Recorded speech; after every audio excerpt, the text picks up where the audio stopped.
Important topic है। और हमारा जो भक्ति का जो राज्य है, उसकी जो पहली सोपान है, जैसे किसी भी अगर हमें मंजिल पे जाना हो तो पहली सीढ़ी होती है ना। तो भक्ति राज्य की जो सबसे पहली सोपान है, जो फर्स्ट स्टेयर है, वो यही है, आत्म तत्व, अपने आप को जानना कि मैं कौन हूँ। इसलिए आज हम सबसे पहली सोपान पे चढ़ने जा रहे हैं इस भक्ति के राज्य में, इस चीज को जानेंगे कि मैं कौन हूँ।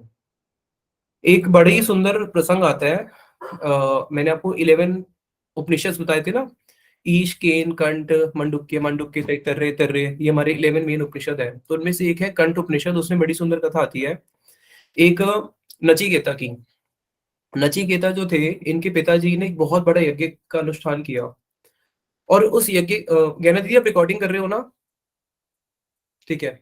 तो उस यज्ञ के अनुष्ठान में बहुत सारी ये बूढ़ी गायें दान दे रहे थे।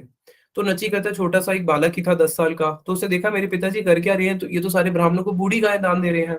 और बूढ़ी बूढ़ी गाय तो किसी काम की नहीं होती, बूढ़ी गाय तो बल्कि खर्चा और मांगती है, सेवा मांगती है, और दूध भी निकलेगा नहीं। तो उन्होंने अपने पिताजी से जाके पूछा यज्ञ के बीच में, अरे पिताजी, ये क्या कर रहे हो आप ये बताओ मुझे किसको दान में दोगे? तो उनके पिताजी ने छोटे से बच्चे को साइड कर दिया। फिर जाके पूछा, अरे पिताजी, जब सब कुछ दान में दे रहे हो तो मुझे किसको दान में दोगे? फिर पिताजी को थोड़ा गुस्सा आया। फिर बालक फिर जाके बोलता है तीसरी बार, पिताजी बताओ ना, मुझे किसको दान में दोगे? तो पिताजी को गुस्सा आ गया। पिताजी ने बोला, जा, मैं तेको यमराज जी को तेको दान में दिया मैंने। तो अब ये तो ब्राह्मण पुत्र था, और पहले के जो ब्राह्मण होते थे बहुत तेजस्वी होते थे। तो जैसे ही इन्होंने सुना कि अब मैं किसकी संपत्ति हो गई, यमराज जी की, वो सीधा चले गए यहाँ से यमलोक। जब नचिकेता यमलोक पहुंचे, तो यमलोक में पहुंचने के बाद यमराज जी किसी कारण से वहां पे नहीं थे। इन्होंने 3 दिन तक वहीं पे इंतजार किया, बिना भोजन और बिना जल के। अब 3 दिन के बाद यमराज जी जब आए, तो यमराज जी ने देखा तो ब्राह्मण आया हुआ है। और ब्राह्मण मेरे द्वार पे 3 दिन तक भूखा रह गया, और 3 दिन तक उसने जल भी ग्रहण नहीं किया। तो साथ ही साथ यमराज जी ने पहले उनको बोला कि मैं क्षमा प्रार्थी हूँ, और बोले क्योंकि तुमने मेरे यहाँ पे 3 दिन मेरा इंतजार करा है, इसलिए तुम मेरे से 3 वर मांगो। तो नचिकेता ने पहला वर मांगा, मेरे जो पिताजी हैं, पिताजी मेरे से रुष्ट हो गए, तो मेरे पिताजी मेरे से वापस प्रसन्न हो जाए और वो ये सब भूल जाए। क्योंकि छोटे से बालक ही थे, तो उन्होंने प्रश्न ये वर मांगा। दूसरा वर मांगा, उनका यज्ञ में रुचि थी, तो उन्होंने यज्ञ के बारे में बोला कि मेरे को यज्ञ का ज्ञान हो, इसलिए आज भी जब कोई यज्ञ करना जाता है तो उसमें नचिकेता का नाम लिया जाता है। अब जब उन्होंने तीसरा वर मांगा, तो उन्होंने बोला कि मुझे आत्मज्ञान दे दो। हु एम आई की क्लास जो हम आज सीख रहे हैं, तो उन्होंने यही यमराज जी को बोला, मुझे हु एम आई के बारे में बता दो। तो साथ ही साथ में यमराज जी बोले कि देखो, पहले 2 वर तो मैं तुम्हें दे सकता हूँ, लेकिन जो तुमने मेरे से तीसरा वर मांगा है आत्मज्ञान, ये मैं तुम्हें नहीं दे सकता। इसके बदले में तुम मेरे से पूरा पृथ्वी का राज्य ले लो। पूरे पृथ्वी का राज्य ले लो, पृथ्वी का सारा सोना मैं तुम्हें दे देता हूँ, पृथ्वी के सारे पशु, जितने भी पशु हैं वो सारे मैं तुम्हें दे देता हूँ। अगर तुम उससे भी संतुष्ट नहीं हो, तो पृथ्वी से ऊंचे जो लोग हैं, स्वर्गलोक में, तुम्हें स्वर्गलोक के अंदर भी एक बहुत बड़ा सम्राट दे दूंगा। तो उन्होंने बोला, नहीं, मुझे इस संसार की कोई भी ऐसी वस्तु नहीं चाहिए जो नश्वर है, क्योंकि जितनी भी आप वस्तुएं मुझे बोल रहे हो वो तो एक दिन नश्वर है। तो मेरे को एक नित्य वस्तु चाहिए, जो जिसका कभी नाश नहीं होगा, और मैं ये जानना चाहता हूँ कि मैं कौन हूँ, मुझे आत्मज्ञान दे दो। तो इससे पता चलता है, ये उपनिषद की कथा आती है कि आत्मज्ञान कितना सीक्रेट और कितना कॉन्फिडेंशियल है, जिसको गीता में हम लोगों ने लास्ट क्लास में सुना था, राजविद्या राजगुह्यम, कि कितना गुह्यम है, कितना कॉन्फिडेंशियल है। और इस आत्मज्ञान को प्राप्त करने के लिए पहले के जो ऋषि मुनि होते थे, अगर हम उनका जीवन देखें, तो उन्होंने बहुत संघर्ष किया है।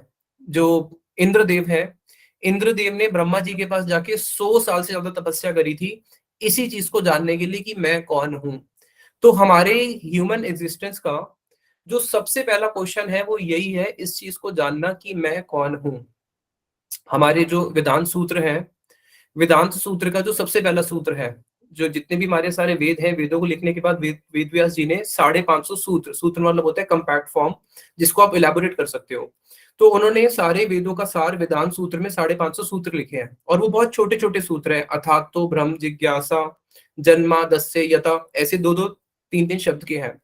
तो जो सबसे पहला सूत्र उन्होंने लिखा है वो यही लिखा है, अथातो ब्रह्म जिज्ञासा, कि अब जाके भगवान की जिज्ञासा करो कि भगवान कौन है। और ब्रह्म का अर्थ वहां पे ये भी है आत्मा, कि अब जाके ये जिज्ञासा करो कि आत्मा कौन है, मैं कौन हूं। तो अगर आप लोगों के मन में कभी ये प्रश्न आया हो कि मैं कौन हूं, हमारे शास्त्र बोलते हैं जिसके मन में ये प्रश्न आता है कि मैं कौन हूं, वो ही मनुष्य है। लेकिन जिसके हृदय में कभी ये प्रश्न ही नहीं जागा कि मैं कौन हूँ, मुझे क्या करना, भाई मेरा नाम तो राहुल है, लेकिन ये नाम तो आपको माता पिता ने दिया है, उससे पहले आपकी क्या आइडेंटिटी थी उसको पता ही नहीं है। तो जब तक हमारे हृदय के अंदर ये प्रश्न नहीं जागता, तब तक शास्त्र बोलते हैं कि हम द्विपद पशु हैं, दो पैर वाले पशु हैं।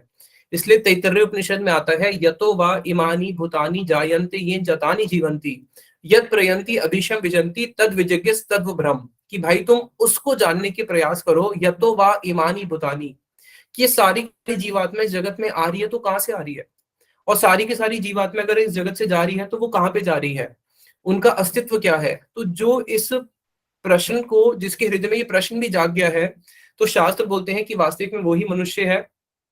क्यों? क्योंकि उसके हृदय में इस चीज को जानने की जिज्ञासा हुई है कि मैं हूं कौन। तो आज हम इसको जानने का प्रयास करेंगे। सबसे पहले एक लॉजिक लेते हैं। एक व्यक्ति बिल्कुल जीवित है, अभी खा रहा है, पी रहा है, चल रहा है, सब कुछ ठीक चल रहा है, और अगले ही एक फ्रैक्शन ऑफ सेकंड में क्या होता है, उसी समय व्यक्ति मर जाता है। बिल्कुल ठीक। ये इसका जो होता है ना, फिटनेस के एग्जाम होता है किसका, आर्मी में, जब सब कुछ रिटर्न कर लो फिर फिटनेस होता है। तो फिटनेस करने के बाद एक गांव के 3 लड़के सेलेक्ट हुए। अब उनकी ज्वाइनिंग थी। अब ज्वाइनिंग के दिन 2 तो पहुंचे, तीसरा नहीं पहुंचा। तीसरा क्यों नहीं पहुंचा? तीसरे को रात को ही हार्ट अटैक आ गया। अब वहां पे मेडिकल वालों के ऊपर प्रश्न उठ गया। कल तो उसकी फिटनेस की रिपोर्ट आई है कि बंदा बिल्कुल ठीक है, हमारा आर्मी ज्वाइन करेगा, और ज्वाइन करने से पहले रात को व्यक्ति मर गया। इसका मतलब कहीं ना कहीं कुछ घोटाला हुआ है। अब पता चला घोटाला कुछ नहीं हुआ, वो मर गया। कारण क्या है? पोस्टमार्टम करवाया, तब भी पता ही नहीं चला कारण क्या है। तो एक व्यक्ति बिल्कुल ठीक है, और फ्रैक्शन ऑफ सेकंड में उसको क्या होता है कि बिल्कुल बंदा खत्म हो जाता है। अरे शर्मा जी, अरे कल ही तो हमने उनको देखा था पार्क में, रात को वॉक कर रहे थे, और रात को उन्होंने हमसे बात भी करी थी, आज सुबह चले गए, पता ही नहीं चला। तो ये एक सिंपल लॉजिक से समझ में आती है कि एक व्यक्ति बिल्कुल ठीक है, और फ्रैक्शन ऑफ सेकंड में वो बिल्कुल अंतर्ध्यान हो गया, पता ही नहीं क्या है। तो वहां पे पता चलता है कि कोई ना कोई तो ऐसा शरीर में सब्सटेंस है ना जो चला गया, उसी को बोलते हैं आत्मा, जिसको इंग्लिश में बोलते हैं सोल, और उर्दू में बोलते हैं रूह। और ये आत्मा कैसी है? एक उदाहरण देते हैं शिला शंकराचार्य जी। यावत जीवो निवसति देहे तावत कुशलम पृच्छति गेहे गतवति पायो देहा पायो भार्य विवत्मतिन तस्मिन कायो, कि जब तक ये आत्मा शरीर में रह रही है, तब तक सारे लोग पूछेंगे, अरे सर्दी तो नहीं लग रही आपको, अरे आप ठीक तो हो, खांसी जुकाम तो नहीं हुआ। हमसे सारे के सारे लोग हमारा हालचाल पूछेंगे। लेकिन गतावती पायो देहा पायो, जिस दिन इस देह को छोड़ के वो आत्मा निकल जाती है, उस दिन क्या होता है, भार्य विवत्मतिन तस्मिन काय, अपनी पत्नी भी पति को देख के डर जाती है, भयभीत हो जाती है। मैं भुवनेश्वर में एक हॉस्पिटल में गया था, आईसीयू में। किसी एक सत्य प्रभु थे, उनसे मिलने के लिए हॉस्पिटल में आईसीयू में एडमिट थे। तो आईसीयू में जाने से पहले एक छोटा सा वार्ड था, वहां बहुत गर्मी होती थी। वहां पे बस आपको एक जैकेट पहनाएंगे, और वो हाथ पैर में वो जो, और सर पे वो जो प्लास्टिक की टोपी होती है, आईसीयू में जाने से पहले पहनाई जाती है। तो वो सब पहन के मैं खड़ा हुआ था, और वहां पे एक स्ट्रेचर था, स्ट्रेचर। तो स्ट्रेचर का मैं से सहारा लेके चुपचाप साइड में खड़ा हुआ था कि चलो जब मेरी बारी आएगी मैं अंदर चले जाऊंगा। उतने में ही वहां से 2 लोग आए और बोले, अरे ये डेड बॉडी को अभी तक तुमने यहाँ क्यों रखा हुआ है, डेड बॉडी को लेके क्यों नहीं गए? अब जिस स्ट्रेचर पे मैं हाथ लगा के खड़ा था, वहां पे एक आंटी लेटी हुई थी। मुझे नहीं पता था कि वो डेड बॉडी है, मैं तो सोच रहा था कि कोई लेटी हुई है, इसको भी अंदर लेके जाएंगे भी आईसीयू में। तो जैसे ही उन्होंने बोला ये डेड बॉडी है, मैं एकदम डर के भाग के पूरा बाहर आ गया, और एक दोबारा हिम्मत भी नहीं हुई अंदर जाने की कि जब तक उसको वहां से लेके नहीं जाएंगे। तो ये तो तब हुआ जब हम दोनों अननोन है। लेकिन नोन के अंदर भी अगर किसी, बैंगलोर में हुआ था, आईटी कंपनी में तमिलनाडु के दोनों कपल जॉब करते थे। रात को पति को हिचकी आई और स्वाहा हो गया। अब पत्नी रात को उस फ्लैट में अपने पति के साथ नहीं रुक पाई, उनके रिश्तेदार सारे तमिलनाडु में है, सुबह तक आएंगे। उसको नीचे जाके अपने पड़ोसियों के घर पे रुकना पड़ा। अरे भाई, जिस पत्नी के साथ तुम पति पति आपस में तुमने फेरे लिए हैं, 7 जन्म तक साथ में रहोगे, तो एक रात और अपनी पति के साथ रुक जाती ना, अगर आत्मा चलेगी तो क्या हुआ, रुक सकती है क्या? तो शंकराचार्य जी उस श्लोक में बताते हैं कि वो भी उस शरीर को देख के फिर भयभीत होती है। मृत शरीर को देख के, डेड बॉडी को देख के सब लोग डरते हैं। तो बताया कि ये आत्मा एक ऐसा सब्सटेंस है जिसको निकलने के बाद उस शरीर को देख के भी सब लोग भयभीत हो जाते हैं। उस शव को हाथ लगाने के साथ साथ स्नान करना पड़ता है। भाई अच्छा, वो उसको किसी की अंतिम क्रिया में हो क्या, चलो स्नान करो, अपवित्र हो गए। तो ये जो सबसे इंपॉर्टेंट पार्ट है हमारी, कई बार हम बच्चों से पूछते हैं कि बताओ हमारे शरीर में सबसे बॉडी का इंपॉर्टेंट पार्ट कौन सा है, तो जो बहुत ज्यादा पढ़े लिखे साइंस के बच्चे हैं वो बोलते हैं सबसे ज्यादा इंपॉर्टेंट हार्ट है। कई लोग बोलते हैं सबसे ज्यादा इंपॉर्टेंट माइंड है, लेकिन नहीं, सबसे ज्यादा इंपॉर्टेंट पार्ट है हमारी बॉडी में सोल, और वो है आत्मा। तो अब हम गीता जब शुरू होती है, गीता के सेकंड अध्याय में अर्जुन ये प्रश्न पूछ रहे हैं कि मैं युद्ध नहीं करना चाहता, मैं क्या करूं? लेकिन सबसे पहले ये जानना पड़ेगा कि मैं हूँ कौन? हमारी लाइफ में आप देखो, हम जितनी भी बातें करते हैं, मैंने खाना खा लिया, मैं स्कूल जा रहा हूँ, मैं वीडियो बना रहा हूँ, मैं यहाँ जा रहा हूँ, मैं पैसे कमा रहा हूँ, मैं खाना खा रहा हूँ, मैं लाइव क्लास दे रहा हूँ, मैं लाइव क्लास सुन रहा हूँ। तो हमारी लाइफ की हर चीज में मैं जुड़ा हुआ है, मैं। तो ये जो मैं जुड़ा हुआ है, जब तक हमें यही नहीं पता कि मैं क्या है, जो सबसे इंपॉर्टेंट चीज है, तब तक हमारा जितना भी अज्ञान है वो शून्य है, वो जीरो रह गया। तो इसलिए भगवान श्री कृष्ण ने जो गीता की आरंभ करी है वो इसी से करी है कि मैं कहते किसे हैं, कि व्हाट इज दिस मैं का शब्द हिंदी में आत्मा ही होता है। मैं किसे कहते हैं, ये आत्मा क्या है? सबसे पहले हम स्टेप बाय स्टेप आगे बढ़ते हैं। स्लाइड्स नहीं होने के कारण थोड़ा सा मुश्किल भी होगा आप लोगों को समझने में, क्योंकि मेरे को समय नहीं मिला स्लाइड्स बनाने का। सबसे पहले हमने इस चीज को क्लियर किया कि शरीर के अंदर आत्मा होती है, और आई थिंक इसको आज साइंस भी मानती है। उसको वो आत्मा को कॉन्शियसनेस नाम दे या कुछ भी नाम दे, बट इसको सब मानते हैं कि शरीर में आत्मा होती है। अब भगवत गीता के सेकंड चैप्टर में बहुत सारे ऐसे श्लोक बताए गए हैं, भगवान ने बताए हैं, जिससे ये पता चलता है कि आत्मा और शरीर में डिफरेंस है। सबसे पहला श्लोक, न त्वे अहु जातम नासम न त्वम न इमे जनाधिपा न च एव न सर्वे व्याम अतावरम, कि न त्वेव अहम जातु नासम न त्वम, कि अर्जुन कभी ऐसा नहीं हुआ कि तुम नहीं थे, ना कभी ऐसा हुआ है कि मैं नहीं था, और ना कभी ऐसा हुआ ये राजा नहीं थे। यानी कि पूर्व में मैं भी था, तुम भी थे और राजा भी थे, और ना ही कभी भविष्य में ऐसा होगा तुम नहीं रहोगे, मैं नहीं रहूंगा या राजा नहीं रहेंगे। यानी कि ना जायते मर्यायते वा कदाचिन ना अयम भूतवा भविता वा ना भूये अजो नित्य शाश्वतोयम पुराणो ना हन्यते हन्य माने शरीरे, कि अर्जुन शरीर को मारने से कभी भी आत्मा नहीं मरती है। क्यों? पूर्व में भी तुम थे, अभी भी हो और आगे भी रहोगे, और सेम विद मेरे साथ भी और जितने यहाँ पे राजा हैं उनके साथ भी। इसका मतलब जो आत्मा है वो पहले भी थी, आज भी है, कल को भी रहेगी। इसको फिर एक और श्लोक से भगवान ने समझाया, अव्यक्त आदीनी। देखो, अभी ये बॉटल दिख रही है, अव्यक्त आदीनी। इससे पहले ये बॉटल आपको तो नहीं दिख रही थी, अभी दिखी थोड़े सेकंड के लिए और अभी फिर गायब हो गई। तो उसी प्रकार से हमारा होता है, अव्यक्त आदीनी भूतानी व्यक्त मध्यानि भारत अव्यक्त नित्यान्य एव तत्का बरी देवना, कि जो पहले मनुष्य, ये जो सारे राजा तुम्हें दिख रहे हैं, जितने भी अभी हम सब लोग हैं, पहले अव्यक्त थे। आज से 100 साल पहले कोई था क्या, बताओ? 100 साल पहले हमें से कोई भी नहीं था। बीच में थोड़े समय के लिए हम लोग मैनिफेस्ट हो गए, और 100 साल के बाद फिर अव्यक्त हो जाएंगे, फिर नहीं रहेंगे। जैसे वो बॉटल आपको पहले नहीं थी, थोड़े समय के लिए दिखी और अभी फिर नहीं है। तो ऐसे व्यक्ति के लिए फिर रोना ही क्यों है? जो चीज पहले भी नहीं थी, इसका मतलब वो बाद में भी नहीं रहेगी, बीच में थोड़े समय के लिए आई है। तो इसलिए हमें इस चीज को समझना पड़ेगा, शरीर और आत्मा। तो जब तक हम लोग शरीर पॉइंट ऑफ व्यू पे रहते हैं, उसको बोलते हैं स्थूलदर्शी, यानी कि जो केवल बॉडी को देखता है। और एक होते हैं आत्मदर्शी, आत्मदर्शी बोलते हैं साधुओं को, जो क्या करते हैं, या पंडितों को, जो आत्मदर्शी होते हैं, यानी कि जो आत्मा के दर्शन करते हैं। तो अभी हमें स्थूलदर्शी से भगवान आत्मदर्शी की ओर लेके जा रहे हैं। इसलिए भगवान अर्जुन को बोलते हैं, अशोचन अन्वशोचस्तम प्रज्ञावादम च भाषसे गतसुन अगतसुन नानुशोचंती पंडिता, कि अर्जुन तुम उस चीज के लिए शोक कर रहे हो जो शोक करने योग्य ही नहीं है। क्यों? क्योंकि आत्मा तो पहले भी थी, आज भी है, कल भी थी, वो तो हमेशा रहेगी, और शरीर कल नहीं था, बीच में है, दोबारा आगे नहीं रहेगा।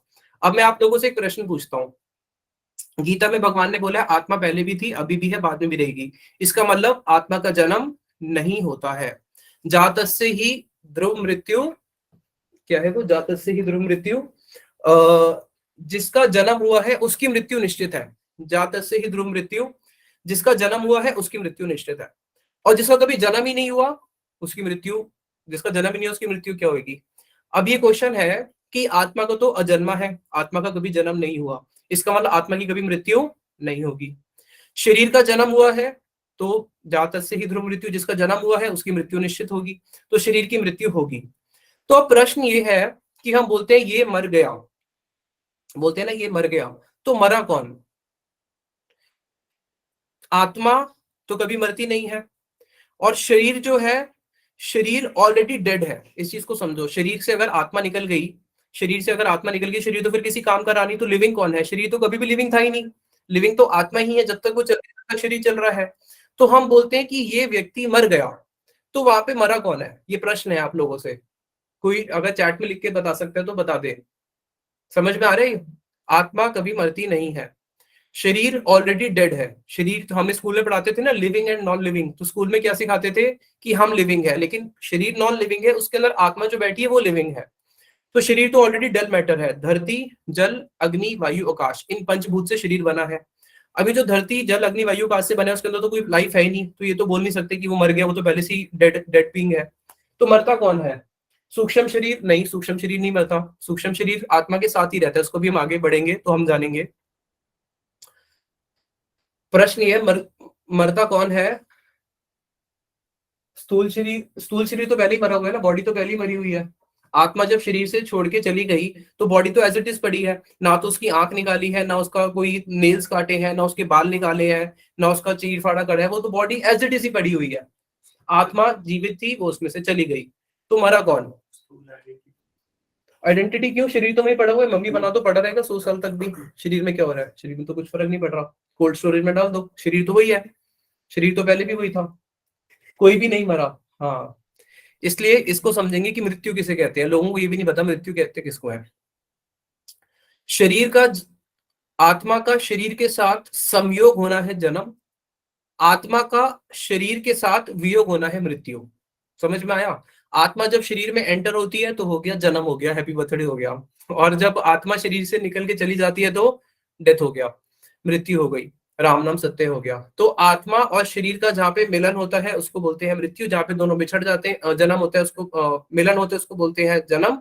जहाँ पे बिछड़ जाते हैं उसको बोलते हैं मृत्यु। लेकिन बिछड़ने के बाद फिर क्या होता है? एक उदाहरण के जैसे हम चलते हैं, एक कदम मैंने रखा और दूसरा उठाया, फिर तीसरा रखा, चौथा उठाया, तो जैसे ही आत्मा यहाँ से इस शरीर से जाती है तो वो साथ ही साथ में दूसरा शरीर पकड़ लेती है, उसको दूसरा शरीर मिल जाता है। जैसे एक उदाहरण दिया, एक सिल्क वॉर्म होता है, वो एक पत्ते से दूसरे पत्ते पे जाता है। तो जैसे ही वो एक पत्ते से दूसरे पत्ते पे जाते हैं, दूसरे पत्ते को छोड़ता है, तब तक वो पहले को पकड़ चुका होता है। उसी प्रकार से आत्मा का होता है, एक शरीर से दूसरे शरीर में जाती है। इसी को बोलते हैं संसार चक्र, यानी कि पुनरअपि जननम पुनरअपि मरणम पुनरअपि जननी जठरे शयनम। तो ये आत्मा की गति है ना। ये आत्मा की गति क्या है? वो एक शरीर में जन्म लेती है और फिर एक समय आने पर उस शरीर को छोड़ देती है, फिर दूसरे शरीर में चली जाती है। जिसको एक बहुत सिंपल उदाहरण से भगवत गीता में भगवान कृष्ण ने बताया है। वसांसी जिनानी यथा विहाय नवानी गृहंती नरो अपराणी तथा शिराणी विहाय जनानी अन्यानी समयंती नवानी देही। कि जैसे हमारे कपड़े पुराने हो गए तो हम क्या करते हैं? वसांसी जनानी, वसांसी मतलब होता है वस्त्र, जनानी यानी कि पुराने हो जाना। तो जैसे ही हमारे वस्त्र पुराने होते हैं उसको हम फेंक देते हैं और नए वस्त्र धारण कर लेते हैं। उसी प्रकार से ये आत्मा भी करती है। अब जैसे कल जो मैंने कुर्ता था उसको मैंने फेंक दिया, वो गंदा हो गया। वो कुर्ता गंदा हो गया, उसको मैंने धोने के लिए फेंक दिया, या एक मान लो फट गया, मैंने उसको फेंक दिया। अब आज मैंने दूसरा कुर्ता पहना है, कल मैं दूसरा पहनूंगा, तो क्या मैं उस कुर्ते से असक्त हो जाऊंगा कि हाँ भाई वो मैंने कल पहना था उसको मैंने फेंक दिया, क्या हो गया? हम बचपन में जो स्कूल के कपड़े थे वो सब आज नहीं है हमारे पास। तो उसी प्रकार से इस चीज को समझने का प्रयास करना पड़ेगा कि हमारी आइडेंटिटी कौन है। इसको हम पहले थोड़ा और डीप जाके जानने का प्रयास करेंगे कि मैं हूं कौन। मैं अंदर एक ऐसी जो मेरी रियल आइडेंटिटी है, जो मेरे को आज तक पता ही नहीं थी, आज शास्त्रों के माध्यम से मैं जानने का प्रयास कर रहा हूँ कि मैं ये शरीर नहीं हूँ। ये शरीर एक वस्त्र है जिसको मैंने धारण किया हुआ है। इससे पहले मैंने बहुत सारे कपड़े पहन चुका हूँ, आगे मुझे बहुत सारे कपड़े पहनने पड़ेंगे। तो मुझे ये समझना है कि मैं कौन हूँ जो इसके अंदर बैठा है। तो मैंने यही वाला शरीर ही क्यों धारण किया? मुझे पुरुष शरीर ही क्यों मिला? मुझे स्त्री शरीर क्यों मिला? मुझे गोरा शरीर क्यों मिला? मुझे काला शरीर क्यों मिला? मुझे भारत में ही शरीर क्यों मिला, विदेश में क्यों नहीं मिला? तो ये सारे बहुत सारे इसके अंदर फिर इसके साथ एक से एक कड़ी जुड़ती रहती है। तो हम आगे बढ़ते हैं। सबसे पहले हमारा पॉइंट ये क्लियर हुआ है कि हम शरीर नहीं है, हम आत्मा है। इसके पीछे बहुत सारे साइंटिफिक वो भी है, आपको पता होगा, पास्ट लाइफ एक्सपीरियंसेस। एक बीबीसी में डॉक्यूमेंट्री आती है, एक छोटा सा बच्चा है, और मैं यूट्यूब में ये लिंक आपको शेयर कर दूंगा ग्रुप में। वो छोटा से बच्चे के पिताजी उसको एक किसी एग्जीबिशन में लेके जाते हैं जहाँ पे अनेक अनेक प्रकार के प्लेन्स हैं।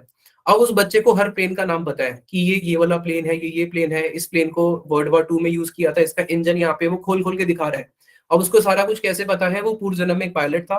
उसके पिताजी ने जब उसको वर्ल्ड वॉर 2 की वो पुरानी फाइल्स दिखाई, फोटोज, तो वो एक एक पायलट के नाम भी बता रहा है कि ये इस पायलट का नाम ये है, इसका ये है, उसको सारे पायलट्स के नाम भी पता है। इसको बोलते हैं पास्ट लाइफ एक्सपीरियंसेस, जिसमें उसको अपने पूर्व जन्म का किस्सा अभी तक याद रह गया। ऐसे बहुत सारे केसेस है, एक नहीं हजारों केसेस है। आप लोगों ने भी बहुत सारे सुने होंगे, भारत में भी बहुत सारे सुनने को मिलते हैं। तो इससे पता चलता है कि हाँ, उसका शरीर चेंज हो गया, लेकिन आत्मा की आइडेंटिटी वही है। एक छोटा सा प्रूफ और करते प्रभु हैं। जी, तो मरा कौन? क्या? पीछे से तो मरा किसने? कौन आपको मरा बताया तो था, शरीर? मरा तो कोई भी नहीं ना। जब जन्म आत्मा और शरीर का जहाँ पे विच्छेद होता है, उसको बोल देते हैं मृत्यु, कि ये मर गया। जैसे एक छोटी सी कथा आती है श्रीमद् भागवतम की। एक राजा था, वो राजा युद्ध में आके मर जाता है, युद्ध में गया, मर गया, उसकी डेड बॉडी को लेके आए, और उसकी बहुत सारी रानियां थी। अब सारी रानियां बहुत रोने लगी, हाय हमारा राजा चला गया, हमारा राजा चला गया, हमारा राजा चला गया। तो वहीं पे एक छोटा सा 5 साल का बच्चा आता है, बहुत समझदार बच्चा, वो और कोई नहीं, साक्षात धर्मराज होते हैं। अब वो आके पूछते हैं, अरे मंत्रियों एक बात बताओ, तुम सब रो रहे हो कि हमारा राजा चला गया, राजा चला गया, लेकिन बताओ तो सही राजा कहाँ चला गया। अरे बच्चे, तुम छोटे बालक हो, तुम इस चीज को नहीं समझोगे, तुम जाओ यहाँ से। नहीं नहीं, मैं जानना चाहता हूँ कि तुम्हारा राजा गया कहाँ है, बताओ तो सही। काशी चला गया, अयोध्या चला गया, अवंतिका चला गया, द्वारका चला गया, कहाँ चला गया राजा। तो सब लोग सोचे पड़ गए, बात तो ये सही कह रहा है। तो बच्चे ने बोला, क्यों पागल बनाते हो, तुम्हारा राजा तो यहीं पे पड़ा हुआ है, और राजा का कवच भी यहाँ पे है, उसके उसके सारे कपड़े भी यहाँ पे है, उसकी आंख नाक मुंह सब कुछ तो यहाँ पे है, फिर क्यों बोलते हो कि राजा चला गया। राजा कहाँ चला गया, राजा तो कहीं भी नहीं गया है। और अच्छा बेटा, बात ऐसी है, राजा नहीं चला गया, राजा के जो अंदर था ना वो चला गया। अच्छा, तो जो राजा के अंदर था वो चला गया है, तो वो देखने में कैसा था? क्या वो भी राजा था जो राजा के अंदर था? वो भी इतना हट्टा कट्टा था? वो भी पुरुष था या स्त्री था? वो देखने में कैसा था, गोरा था या काला था, लंबा था या छोटा था? सब लोग बोले उसको तुमने कभी देखा नहीं। तो भाई, जिसको तुमने कभी देखा नहीं और वो चला गया, तो उसके लिए रोते क्यों हो? जिसको तुमने पूरा जीवन देखा, वो तो तुम्हारे सामने ही पड़ा है। तो प्रश्न ये है, तुम रो किसके लिए रहे हो? इसलिए जैसे ही आत्मा निकल जाती है, साथ ही साथ में शरीर को क्या करते हैं, जाके अग्नि संस्कार कर देते हैं, कई लोग उसको दफना देते हैं। तो यहाँ पे प्रश्न ये आता है कि मरा कौन? एक्चुअली में मृत्यु किसकी हुई? राजा तो वही का वही है। तो जन्म और मृत्यु सिर्फ आत्मा का शरीर के साथ मिलना ही जन्म है, और आत्मा का शरीर के साथ बिछड़ने को ही इस जगत में मृत्यु बोल दिया जाता है। इसलिए ये जो आत्म तत्व है, जिसके बारे में हम आगे हम और आगे बढ़ रहे हैं, अब आगे आता है कि बहुत सारे प्रूफ से हमें समझ में आता है कि हाँ, शरीर और आत्मा में फर्क है।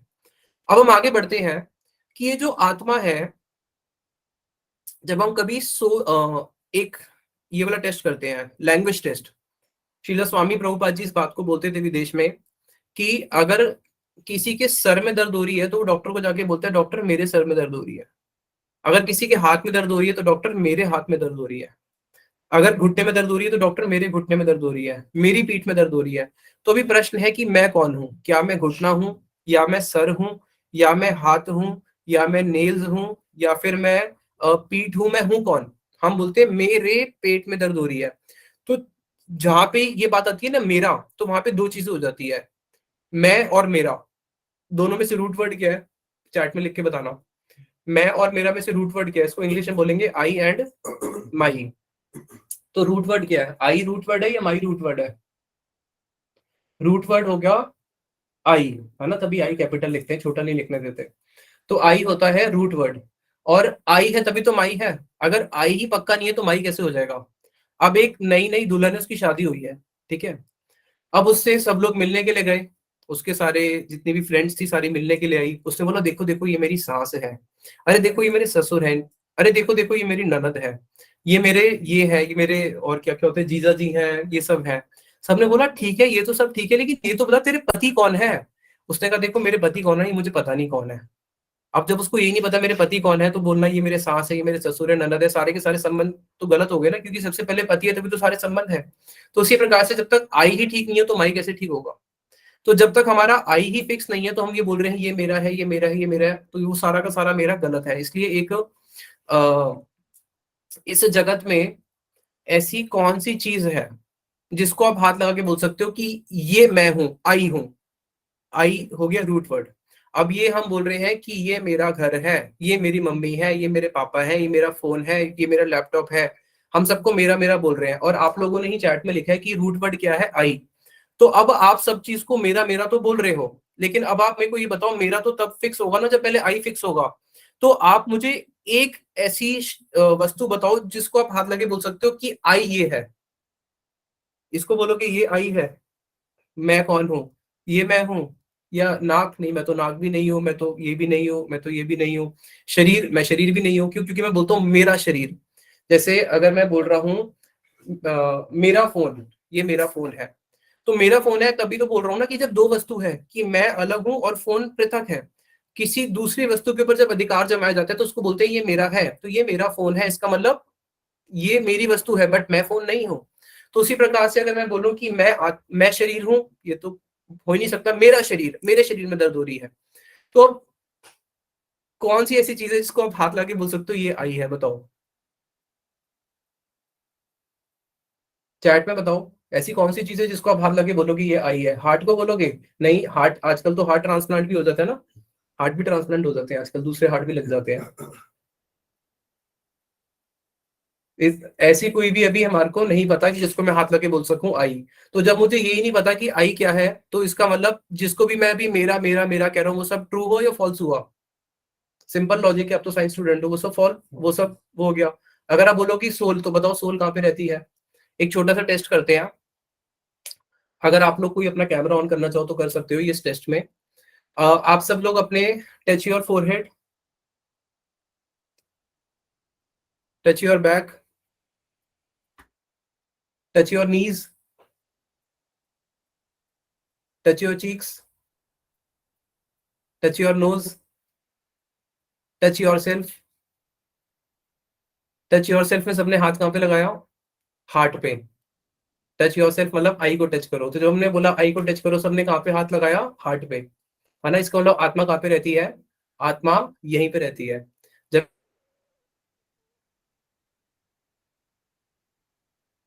म्यूट हो गया प्रभु जी हरे आपका। कृष्णा प्रभु, म्यूट हो गया।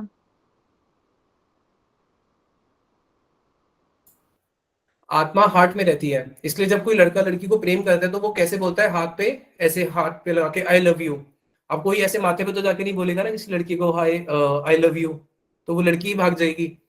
या तो वैसे कान पे लगा के बोलेगा आई लव यू। कहाँ पे लगा के बोलेगा? हार्ट पे लगा के बोलेगा आई लव यू। तो आत्मा कहाँ पे रहती है? हृदय में ही रहती है। इसलिए हमारे भारतीय संस्कृति में आपको पता होगा, जब अग्निदाह संस्कार करके आते हैं, 4 दिन के बाद जब उसकी अस्थियां लेने के लिए जाते हैं, तो सबसे पहले क्या निकाला जाता है? आत्माराम निकाला जाता है। वो आत्माराम बोलते हैं ना, इसके शरीर का आत्माराम निकाल दो। कभी अगर आप गए हो किसी शमशान घाट पे, तो वो आत्माराम बिल्कुल हार्ट के बीच में होता है, जहाँ पे आत्मा रहती है, उसको आत्माराम बोलते हैं। वहां से उसको निकाला जाता है, फिर उसको गंगा जी में और जैसे भी जहाँ जहाँ पे लोग हरिद्वार जाते हैं। तो आत्मा हमेशा हमारे हृदय में रहती है। इस बात को भगवत गीता में बताया गया है। भगवान श्री कृष्ण कहते हैं सर्वस्य च अहमृति सनन्विष्टो मता समृतिर ज्ञानम पोहनम च, कि मैं सबके हृदय के अंदर आत्मा के साथ परमात्मा के रूप में रहता हूँ। और अभी जो हमारी पूरी हार्ट, ये जो पूरी बॉडी चल रही है, कैसे चल रही है?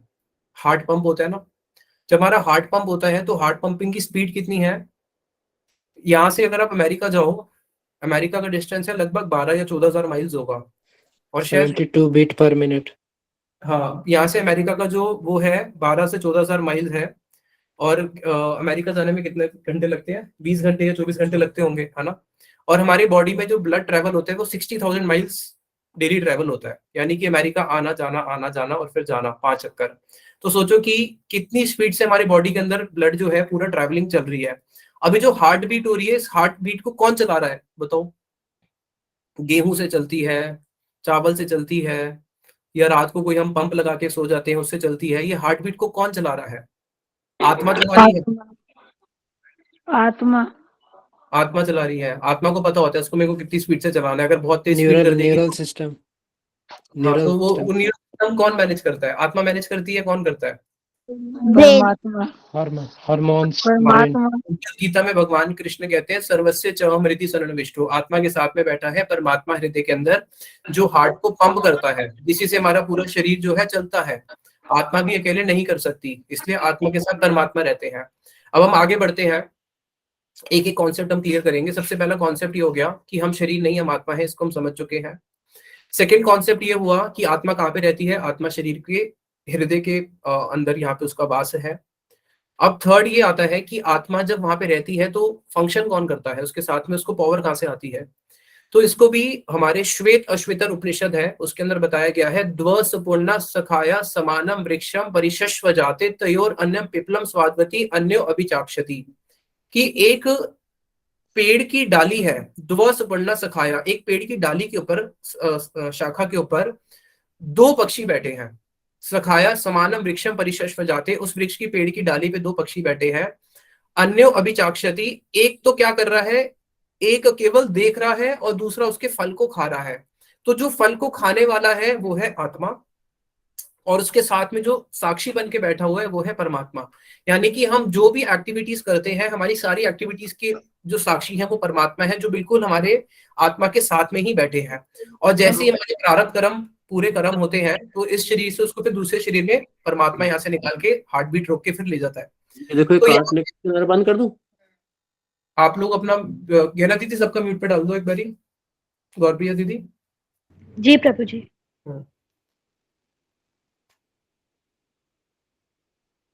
तो इसलिए आत्मा जो है वो अकेली नहीं है, आत्मा के साथ में एक परमात्मा साथ में बैठा है, जो क्या करते हैं, हमारी सारी क्रियाओं के साक्षी हैं। हम जो भी पाप बोलते हैं, सच बोलते हैं, एक्सपेक्टेड, उन सबके साक्षी कौन है, उन सबके साक्षी है परमात्मा।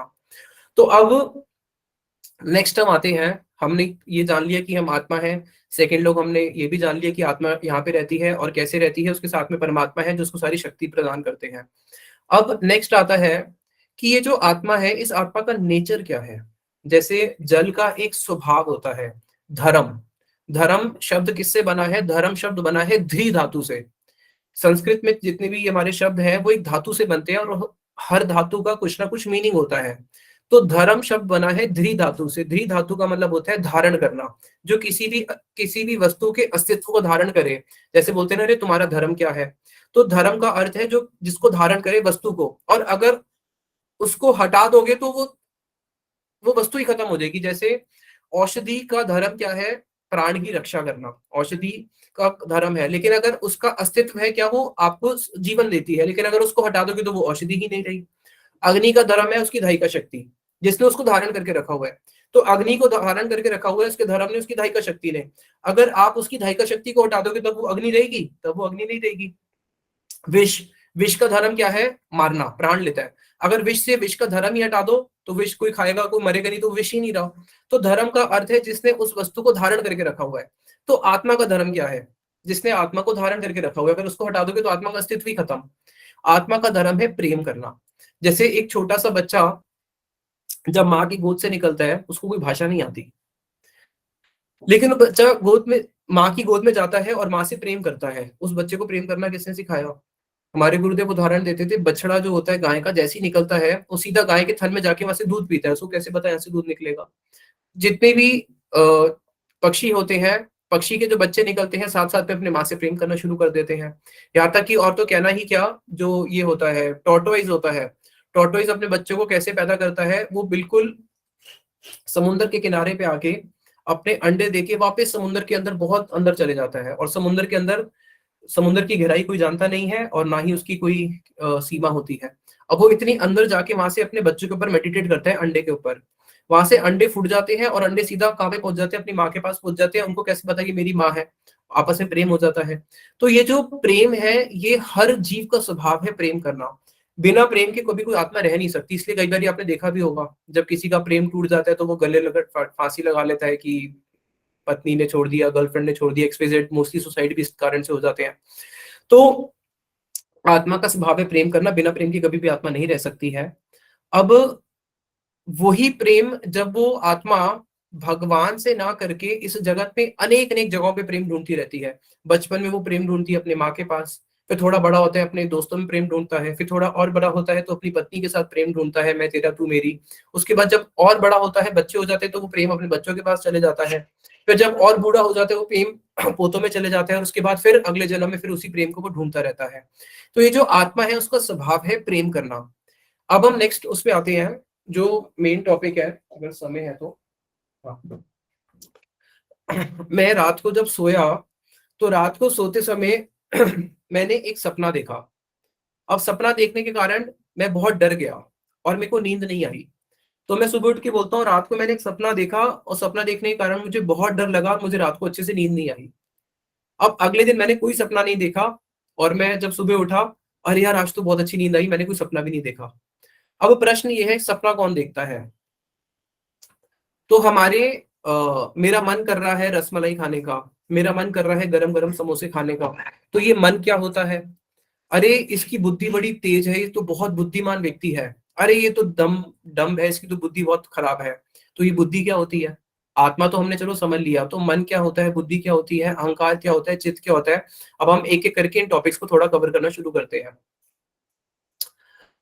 आत्मा जो होती है, आत्मा के ऊपर एक 3 लेयर्स हैं, वैसे तो 4 है, अभी हम 3 की ही बात करेंगे, चौथी वाला बहुत कंफ्यूजन हो जाएगा। आत्मा के ऊपर मुख्यतः 3 लेयर्स होती है, वो होता है मन, बुद्धि और अहंकार। तो ये 3 लेयर्स हैं आत्मा के ऊपर, मन, बुद्धि, अहंकार। अभी हमारे जितने भी डिसीजंस हम लेते हैं, आत्मा नहीं लेती है, आत्मा तो अभी सो रही है, और जितने भी हमारे डिसीजंस होते हैं, या तो वो मन के लेवल पे होते हैं या बुद्धि के लेवल पे होते हैं, और उनके अंदर अहंकार हमारा मिश्रित होता है। तो अब हम इसको समझने का प्रयास करेंगे, ये मन, बुद्धि और अहंकार क्या होता है। इसको समझने के लिए एक आप लोग एक रथ का डायग्राम है, वो हमारे पास अभी है नहीं, वो भी मैं ग्रुप में शेयर करूंगा बाद में। ठीक है, एक रथ जिसके 5 घोड़े हैं। अब वो जो रथ है जिसके 5 घोड़े हैं, उसमें एक सारथी है जो रथ को चला रहा है, और पीछे राजा बैठा है, रथ का मालिक। आपने देखा होगा ना, जैसे रथ में जैसे अर्जुन थे, अर्जुन रथ में बैठे हैं, भगवान श्री कृष्ण उसके सारथी हैं, उनके हाथ में घोड़े की लगाम है और घोड़ा चल रहा है। तो उसी प्रकार से ये 5 घोड़े वाला जो रथ है, ज्ञाना दीदी अगर आपके पास इसकी फोटो हो, अगर गूगल से निकल पाए तो आप शेयर कर देना।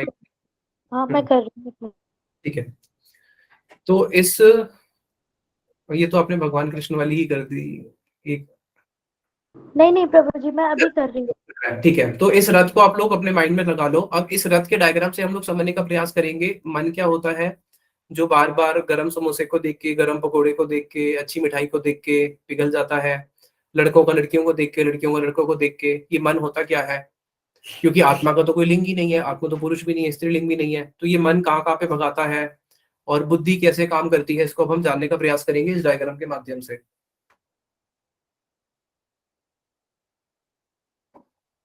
तो ये जो 5 घोड़े हैं, ये 5 घोड़े हैं हमारी इस शरीर के 5 इंद्रियां, 5 सेंसेस। कौन सी सेंसेस? 5 ज्ञान इंद्रियां। अब ये ज्ञान इंद्रियां कौन कौन सी होती है, तो आपको पता ही होगा, स्कूल में पढ़ाई थी, याद है किसी को? तो एक बार चैट में लिख दो, 5 ज्ञान इंद्रियां कौन कौन सी होती है। ठीक है दीदी, यही वाला। 5 ज्ञान इंद्रियां कौन सी होती है? कान, नाक, जीवन। नहीं नहीं, 5 कर्म इंद्रियां होती हैं और 5 ज्ञान इंद्रियां होती हैं। आपने कर्म इंद्रियां बोली, ये ज्ञान इंद्रियां होती है। सामने दिख रहा होगा आपको हमारी 5 सेंसेस। 5 सेंसेस कौन कौन सी होती है? आंख, चक्षु जिससे हम देखते हैं, नासिका जिस आंख से हम रूप देखते हैं, नासिका जिससे हम अच्छा सुगंध को इनहेल करते हैं, जीवा जिससे हम अच्छा अच्छा भोजन खाते हैं, त्वचा जिससे हम स्पर्श सुख का अनुभव करते हैं, कान जिससे हम अच्छा म्यूजिक सुनते हैं। तो हमारे हमारे शरीर में जितना भी ज्ञान जाता है वो इन 5 चीजों से जाता है, इन 5 चीजों से ज्ञान जाता है। हाथ से ज्ञान नहीं जाता, हाथ से कर्म होता है, ये कर्म इंद्रियां हैं। ज्ञान कहाँ से जाएगा? आंख से जाएगा। हाथ से अगर ज्ञान भी जाएगा तो वो टच करके जाएगा, ये सॉफ्ट है या वो है, तो इसलिए त्वचा को लिया, त्वचा आ जाती है उसके अंदर, ज्ञान इंद्रियों में त्वचा आ जाती है, और ये बाकी 4 इंद्रिय जो आपको बताई। तो ये 5 इंद्रिय हमारे 5 घोड़े हैं, ठीक है। इसके पीछे है लगाम, जब रथ को चलाना होता है तो लगाम तो चाहिए, वो लगाम क्या है? मन। और जिसके हाथ में लगाम है वो है हमारी इंटेलिजेंस, हमारी बुद्धि। और पीछे जो सोल है वो है इस रथ का मालिक, जो इसके अंदर अभी बेचारा सोया हुआ है। अब ये जो सारथी है, जो हमारी इंटेलिजेंस है, उसके हाथ में हमने रथ का घोड़ा दे दिया। अब ये जो 5 घोड़े हैं, कल मेरा बोर्ड का एग्जाम है, और उसी समय आंख बोलती है चलो आज वर्ल्ड कप है, वर्ल्ड कप देखते हैं। तो माइंड जो है, माइंड बोलता है हाँ हाँ चलो वर्ल्ड कप देखते हैं, कल देखते हैं। वर्ल्ड कप तो 4 साल कितने साल में एक बार ही आता है, एग्जाम तो हर 6 महीने में आते रहते हैं। अब जो पीछे से इंटेलिजेंस है, इंटेलिजेंस खींचती है, अरे भाई पढ़ ले, अगर एग्जाम कल है और अगर आज तू वर्ल्ड कप देखेगा तो कल एग्जाम देखेगा। तो साथ ही साथ में मन पे दूसरा बहाना दे देता है, साथ वाला सामने वाला तो पढ़ के आएगा ना, तो क्या चिंता है। तो माइंड और इंटेलिजेंस के बीच में आप देखना हमेशा खींचातानी चलती रहती है, जैसे वो लगाम खींच रहा है ना बार बार, और घोड़े भाग जाते हैं, फिर लगाम खींचनी पड़ती है। अब मानो ये जो इंटेलिजेंस है, ये 5 घोड़े और इस पे एक पीछे हम सवार है, और कोई सारथी नहीं है चलाने वाला, यानी कि एक ऐसी गाड़ी में आप बैठो जिसका कोई ड्राइवर नहीं है, और आप पीछे बैठे हुए हो आराम से। अब वो गाड़ी में रेस पूरी ऑन है, गाड़ी भागती जा रही है, तो वो गाड़ी खाई में नहीं गिरेगी तो और कहाँ गिरेगी। तो उसी प्रकार से बताया गया है, निरीदेहम अद्यम सुलभम सुदुर्लभम प्लवम सुकल्पम गुरु कर्णधारम मया अनुकेले नमस्वतेरितम पुमान भवति न करेत स आत्मा। कि जिसको भगवान ने इतना सुंदर मनुष्य शरीर दिया है, इस मनुष्य शरीर को प्राप्त करने के बाद भी जिसने भगवान को प्राप्त नहीं किया, उस व्यक्ति ने अपनी खुद ही आत्महत्या कर ली। वो खुद जाके खाई में जानबूझ के गिर गया। क्यों? क्योंकि भगवान ने मनुष्य शरीर दिया है भगवान को जानने के लिए, भगवान को पहचानने के लिए। हम शरीर नहीं, हम आत्मा है। शीला प्रभुपाद जी एक बात बोलते थे कि आप शेर को गरम आग के गोले में से निकलने की ट्रेनिंग दे सकते हो। सर्कस में दिखाया जाता है, गरम आग का गोला होता है, शेर उसमें से बाहर कूद के निकल जाता है। आप कुत्ते को बॉम्ब डिफ्यूज की ट्रेनिंग दे सकते हो। कुत्ते को पता होता है कि बॉम्ब कहाँ पे है, वो सूंघ के बता देते हैं। आप हाथी से साइकिल चलवा सकते हो। आप बंदर से भी बहुत सारी कुछ चीजें करवा सकते हो। जो बंदर को नचाने वाले होते हैं वो बहुत कुछ कुछ करवाते हैं, उनसे बॉल खिलवा सकते हो। लेकिन आप कुछ भी करके किसी भी पशु को ये नहीं समझा सकते कि तुम आत्मा हो। पशु कभी इस चीज को नहीं समझ सकता, केवल मनुष्य ही समझ सकता है। तो भगवान ने हमें जो बुद्धि दी है वो बहुत इंटेलिजेंस इतने हाई लेवल की दी है जिससे कि हम भगवान को जान सके। लेकिन अगर इस बुद्धि से हमने भगवान को जानने का प्रयास नहीं करा और हम केवल शारीरिक पॉइंट ऑफ व्यू पे, बॉडीली कॉन्सेप्ट ऑफ लाइफ से जीते रहे, तो हम पशु के समान है। क्योंकि पशु भी क्या करता है, केवल शरीर से ही उसको संबंध है। मुझे अच्छा आंख से दिखना चाहिए, मुझे अच्छा स्पर्श सुख चाहिए, अच्छा भोजन चाहिए। तो केवल जो इंद्रिय सुख, ये जो सुख है ना, ये जो घोड़ों का सुख है, इसको बोलते हैं इंद्रिय सुख। इंद्रिय सुख से और ऊपर होता है जिसको बोलते हैं सूक्ष्म बुद्धि, जिसमें मन, बुद्धि और अहंकार आ जाता है। तो ये होता है सूक्ष्म सुख। एक व्यक्ति को जब उसकी बॉडी सारे कंफर्ट्स पूरे हो जाते हैं, हमें उसमें सिखाते थे ना, हमारे तो कॉलेज में था, पता नहीं स्कूल में, वो लॉ ऑफ हायरार्की कौन सा था, psychology, Maslow's law. Maslow's law of hierarchy, जिससे बताया था कि सबसे पहले आपकी बेसिक नीड्स पूरी होनी चाहिए। बेसिक नीड्स के बाद आपके बॉडी, आप फिर कंफर्ट जोन में जाते हो।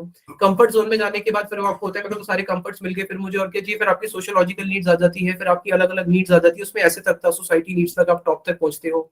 तो जो एक शारीरिक पॉइंट ऑफ वाला सुख है, जो सबसे तुच्छ सुख माना गया है, जो पशु भी इंजॉय करते हैं। एक कबूतर भी दिन में कम से कम 200 बारी मैथुन कर लेता है, बंदर 20 से 25 बारी कर लेता है।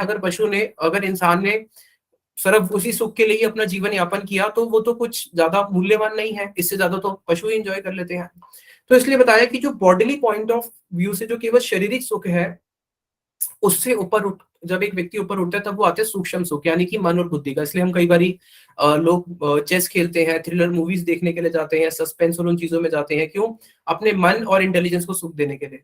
लेकिन उससे भी जो सबसे ऊंचा सुख है वो होता है आत्मा का सुख, जिसको सोल का सुख, आत्म सुख बोला गया है।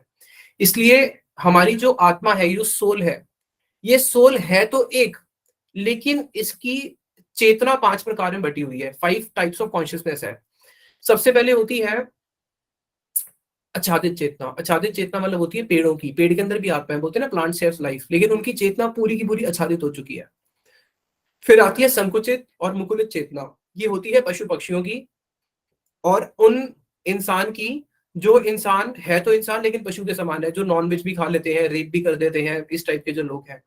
फिर जब और ऊपर उठते हैं, संकुचित और मुकुलित चेतना से ऊपर जब हम ऊपर आते हैं, फिर आती है विकसित चेतना। विकसित चेतना उन लोगों की होती है जो धर्मपरायण लोग हैं, जो धर्म को फॉलो करते हैं, नीति को फॉलो करते हैं। फिर एक होती है पूर्ण विकसित चेतना, जो शुद्ध भक्तों की होती है, जो पूरा आत्मज्ञान में प्रतिष्ठित हो चुके हैं, जो संसार के पूरे सच को जान चुके हैं कि what is dull and what is spirit, जो उस पॉइंट ऑफ व्यू तक पहुंच जाते हैं। तो अभी हमारी सिचुएशन क्या है, इसको हम समझते हैं। ये 5 घोड़े हैं, हमारी 5 इंद्रियां, वो हमें बार बार उस ओर धावित करते हैं। घोड़े अपनी घोड़ियों को देख के पागल हो जाते हैं, उसी प्रकार से जो हमारी एक एक इंद्रियां है वो एक एक चीज के पीछे पागल होती है। आंख अच्छे रूप को देख के भागती है, कान अच्छे म्यूजिक के पीछे भागना चाहते हैं, त्वचा अच्छे स्पर्श के पीछे भागती है। तो हमारी सारी इंद्रियां भाग रही है। और उतने में क्या होता है, जो माइंड है,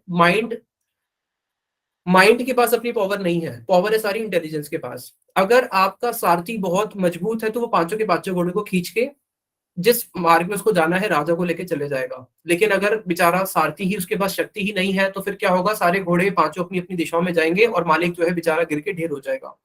इसलिए हमें अपनी इंटेलिजेंस स्ट्रॉन्ग करनी होती है। और इंटेलिजेंस स्ट्रॉन्ग कैसे होती है? ये होती है संघ से। जितना हम हाई एसोसिएशन में जाएंगे, जितना हम ऊंचा संघ करेंगे, उसके अकॉर्डिंगली हमारी इंटेलिजेंस डेवलप होती रहती है।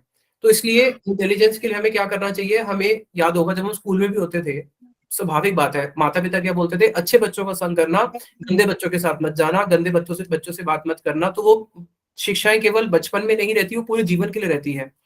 कि हम जब ऐसे लोगों का संग करेंगे जिनकी इंटेलिजेंस बहुत स्ट्रांग है, तो उनके संग के प्रभाव से क्या होता है, हमारी बुद्धि भी धीरे धीरे स्ट्रांग होती है और तब जाके हम अपने सेंसेस को कंट्रोल कर पाते हैं।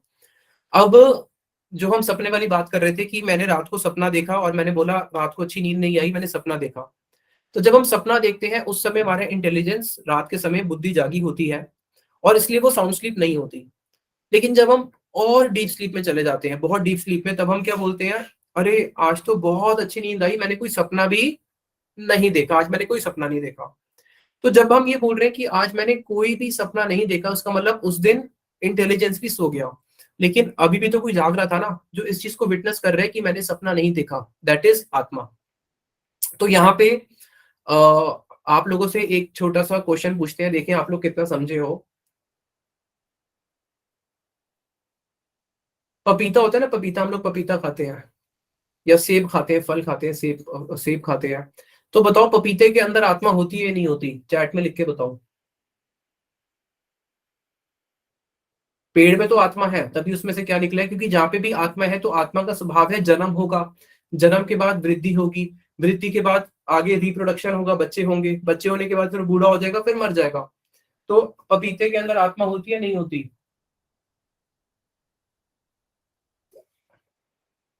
होती है।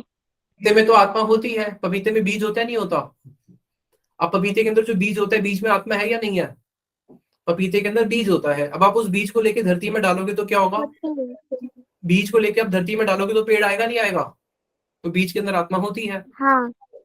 हाँ, ठीक है। और अगर उसी बीज को फ्राई करके डालोगे तब उसमें से पेड़ आएगा? तब उसमें से पेड़ तो नहीं आएगा। नहीं। आत्मा होती है। अब ये आत्मा ट्रेवल कैसे करती है इसको हम जानेंगे। नहीं। आत्मा ट्रेवल करती है बीज फॉर्म में। जैसे हमारा भी जो जन्म हुआ वो कैसे होता है? जब पुरुष का वीर्य माता के गर्भ में प्रवेश करता है, उस वीर्य के अंदर बहुत सारी आत्माएं होती है। और वो आत्मा जो होती है उसमें से कोई एक ऐसी फॉर्चुनेट आत्मा होती है जिसको फिर मनुष्य शरीर मिलता है, बाकी आत्माएं फिर आगे उसी अपनी उसमें चली जाती है। तो आत्मा बीज फॉर्म से एक योनि से दूसरी योनि में ट्रैवल करती है। अगर कुत्ते का भी जन्म हुआ है तो कुत्ते के वीर्य से वो आत्मा प्रवेश करती है मादा कुत्ते में और उसमें फिर उसको जन्म मिलता है। ऐसे हाथी का, ऐसे सारे जीवों का, चाहे मुर्गी हो, सबका। तो आत्मा बीज फॉर्म के अंदर ट्रैवल करती है और उससे उसको अनेक अनेक योनियों में जाना पड़ता है। कितने प्रकार की योनि होती है इसको बताया गया है हमारे शास्त्रों में। 84 लाख प्रकार की योनियां होती है। जो हमने कपड़ा पहना हुआ है, ड्रेस जो हम पहनते हैं, 84 लाख टाइप्स। तो ये 84 लाख प्रकार की कौन कौन सी होती है? जलजा नवलक्षाणी, स्थावर लक्ष विंशति, कृम्य रुद्र सांख्य का, पक्षी नाम 10 लक्षणम, त्रिशण लक्षणम पशुवा, चतुर्लक्षाणी मानवा। कि ये जो 84 लाख प्रकार की योनियां होती है, सबसे पहले जलजा नवलक्षाणी, 9 लाख प्रकार के जलचर होते हैं, यानी कि एक्वाटिक एनिमल्स। कृम्य और रुद्र सांख्य का, जो कीड़े हैं 10 लाख प्रकार के कीड़े होते हैं, 30 लाख प्रकार के पशु होते हैं, 20 लाख प्रकार के स्थावर होते हैं। स्थावर मतलब होता है पेड़ पौधे जो अपनी जगह से नहीं हिल सकते हैं। और फिर 11 लाख प्रकार के पक्षी होते हैं और 4 लाख प्रकार के मनुष्य होते हैं। तो कुल मिला के 84 लाख योनियां होती है जिसके अंदर आत्मा को क्या करना पड़ता है? ट्रैवल करना पड़ता है। तो ये जो आत्मा है, अभी हम सारा समराइज करते हैं। सबसे पहले हम लोगों ने जाना कि शरीर के अंदर आत्मा है, उसी से हमारा शरीर चल रहा है, खा रहा है, पी रहा है, बोल रहा है। ये आत्मा जो है हृदय के अंदर रहती है और हृदय के अंदर जो रहती है, साथ में एक पेड़ के ऊपर जैसे 2 पक्षी बैठे हैं, साथ में परमात्मा बैठे हैं जो हमारी सारी एक्टिविटीज को देखते रहते हैं। इसलिए हम किसी को भी पागल बना सकते हैं लेकिन भगवान को नहीं बना सकते। फिर तीसरा, कि जो आत्मा है, आत्मा का नेचर क्या है? वो है लव। बिना लव के आत्मा नहीं रह सकती, उसका स्वभाव है प्रेम करना। फिर आत्मा के ऊपर एक सूक्ष्म कवर होता है मन, बुद्धि और अहंकार का, जो अभी हमारे सारे डिसीजंस लेता है। अनेक अनेक जिस भी हम योनियों में जाते हैं वहां पे हमें ये 5 सेंसेस मिलती है और उससे फिर हम लोग मन, बुद्धि, अहंकार उसी के अंदर ही रमा रहता है। आत्मा भी हमारी सो रही है।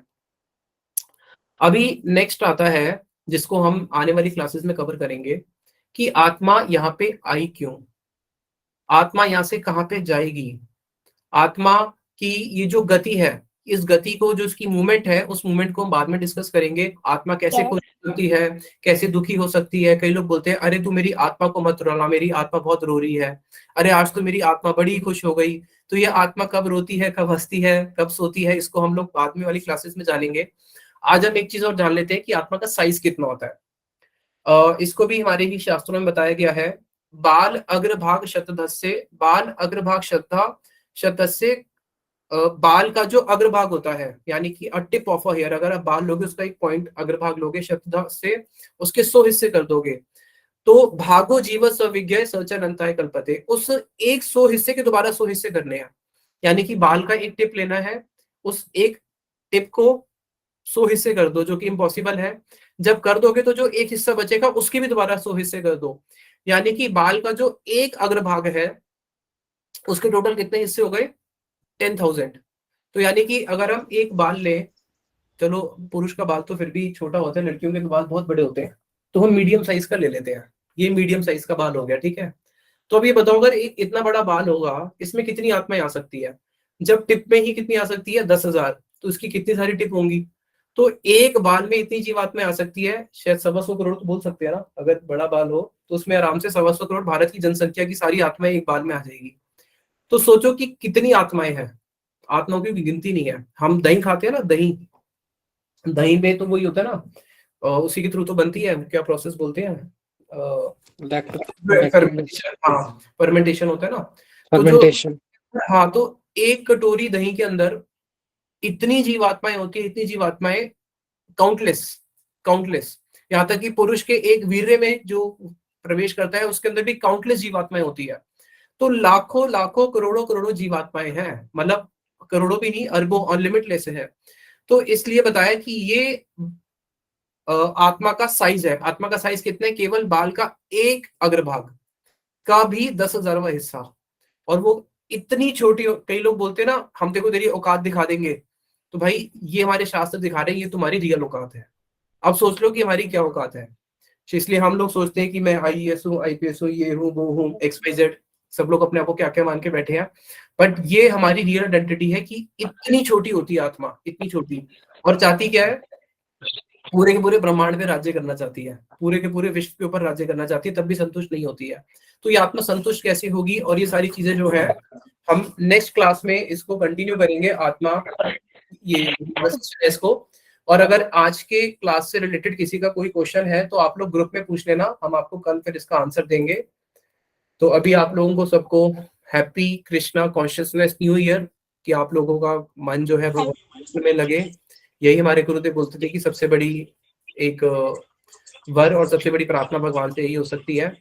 तो अभी फिर हम आपसे 2022 में सेशन स्टार्ट हुआ था और पता भी नहीं चला 2023 कब आ गया, और पता भी नहीं चलेगा 24, 25, 26, 27, 28 कैसे कैसे समय बीतता रहेगा, पता ही नहीं चलता है। आज पीछे मुड़ के देखते हैं तो लगता है अरे अभी तो स्कूल में थे, और पता ही नहीं चलता कि कब क्या हो गया। तो समय तो बहुत तीव्र गति से जा रहा है, बहुत तीव्र गति से। तो साल तो सूर्य भी वही है, चंद्रमा भी वही है, धरती भी वही है। साल नया हुआ नहीं हुआ ये तो पता नहीं, लेकिन हम तो पुराने हो गए, इसलिए हमें तो इसकी कोई इतनी खुशी होती नहीं है। वास्तविक में इस संसार के सच को धीरे धीरे गीता और उसके माध्यम से जान के अपने जीवन को सार्थक बनाएं, वही एक आशा है। यहीं पे वाणी को विश्राम देते हैं। निताई गौर प्रेमानंदे, हरि हरि बोल। हरी हरी बोल। हरि बोल, राधे राधे, हरे कृष्णा प्रणाम। हरी बोल। कृष्ण प्रणाम। हरे कृष्ण।